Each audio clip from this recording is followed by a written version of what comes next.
ఈ రోజుల్లో మనుషుల యొక్క గుణం ఎలా ఉందంటే ఎదుటి వారిలో వాళ్ళు కనుక ఏమైనా లోపాన్ని కనుక ఫైండ్ అవుట్ చేస్తే ఆ వీక్నెస్ని పట్టుకొని దాన్ని బట్టి తక్కువ చేసి మాట్లాడడం, అగౌరవంగా ఉండటం, వాడిని లెక్క చేయనితనంతో ఉండటం, ఈ రకంగా వ్యవహరిస్తూ ఉంటారు. ఇది మంచి గుణం కాదు.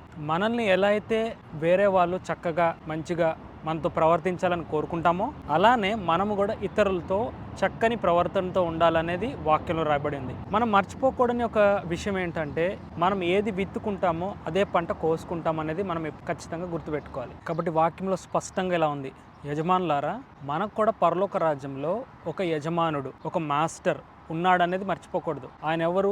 దేవుడు. కాబట్టి మన దాసులతో, మన పనివారితో మనము నీతిని, న్యాయాన్ని పాటించాలనేది వాక్యంలో రాయబడి ఉంది. న్యాయమైనది, ధర్మానుసారమైనది పాటించాలి. మన కింద కొంతమంది పనిచేస్తున్నారు. మనం ఏదో పెద్దవాళ్ళం మనం అనుకోకూడదు. ఎందుకంటే మన మీద పెద్ద ఆయన, మనకంటే గొప్ప శక్తి గల దేవుడు ఉన్నాడు.